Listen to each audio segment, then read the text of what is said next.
Halo Happy Investor, kembali lagi dengan NH Korindo Sekuritas. Kali ini akan memaparkan emiten yang akan listing di Bursa Efek Indonesia, yaitu PT Solusi Kemasan Digital Tbk dengan kode emitennya PEK.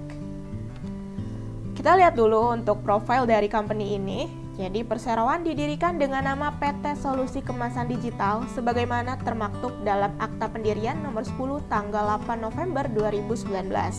Kegiatan usaha yang dilakukan perseroan saat ini adalah menjalankan usaha di bidang percetakan digital kemasan plastik untuk pengemasan makanan ringan, makanan basah, kopi atau teh, dan lain sebagainya.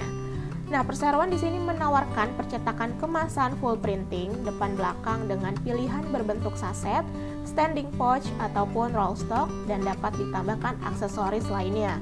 Nah, melalui teknologi sistem informasi maupun mesin digital, perseroan memiliki keunikan yaitu dapat melayani pesanan dengan kuantitas rendah sampai dengan 100 lembar per pesanan. Solusi ini sangat cocok bagi pelaku UMKM yang sebelumnya terpaksa memakai kemasan polos dan ditempel stiker karena minimum order percetakan yang sangat besar. Nah, dengan adanya PEK ini sekarang sudah dapat cetak kemasan full printing dengan minimum pesanan yang sesuai dan harga yang terjangkau. Nah, ini bisa dilihat contoh-contoh dari aktivitas bisnis dari PEK. Untuk struktur IPO-nya, jadi emiten ini mengeluarkan jumlah saham sebesar 308 juta lembar atau persentasenya yaitu 20,03% dari modal ditempatkan dan disetor penuh setelah penawaran umum. Nilai nominalnya yaitu Rp10 per lembar, di mana harga pelaksanaannya ini pada kisaran Rp110 hingga Rp162 per lembar. Dengan IPO ini, maka emiten PEK mendapatkan nilai maksimal sebesar Rp49.896 juta. Adapun penjamin emisi kali ini yaitu PT NH Korindo Sekuritas Indonesia. Selain IPO saham, perseroan juga ini mengeluarkan waran sebanyak 61.600.000 lembar, persentasenya yaitu 5,01% dari modal ditempatkan dan disetor penuh setelah penawaran umum. Nilai nominalnya yaitu Rp10 per lembar, harga pelaksanaannya belum ditentukan dan rasionya sebesar 5:1. Untuk jadwal IPO-nya, masa penawaran awal yaitu 12 hingga 17 Januari 2023, tanggal efektifnya yaitu 27 Januari 2023, masa penawaran umum 31 Januari hingga 2 Februari 2023, tanggal penjatahannya yaitu 2 Februari 2023, tanggal distribusi saham 3 Februari 2023, dan tanggal pencatatan di Bursa Efek Indonesia yaitu 6 Februari 2023. Nah, dana hasil IPO ini akan digunakan oleh perseroan antara lain 21% ini untuk belanja modal, guna pengembangan sistem informasi dan teknologi FlexiPack System 2.0. Kemudian 79%-nya digunakan untuk modal kerja dengan rincian, 19% ini biaya pemasaran dan promosi, 60% untuk keperluan modal kerja.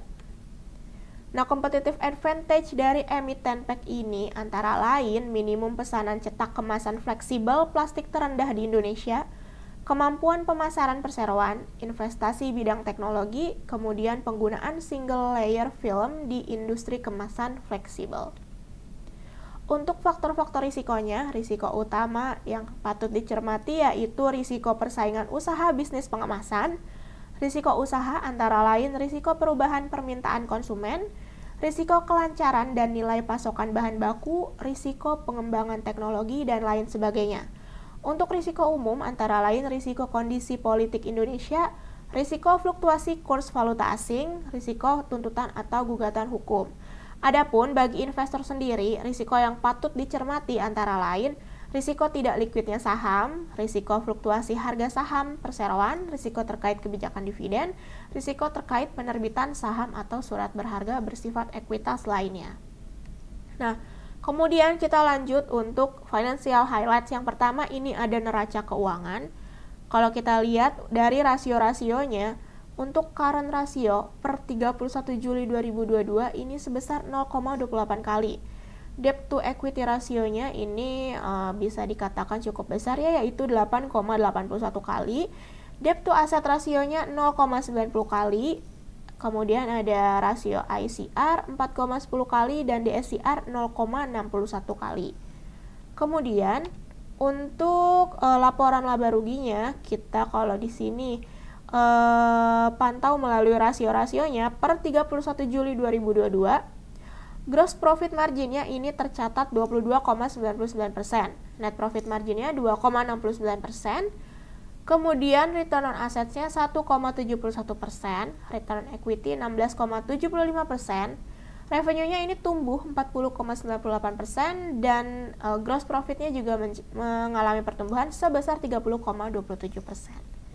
Oke, sekian mengenai paparan kali ini. Terima kasih.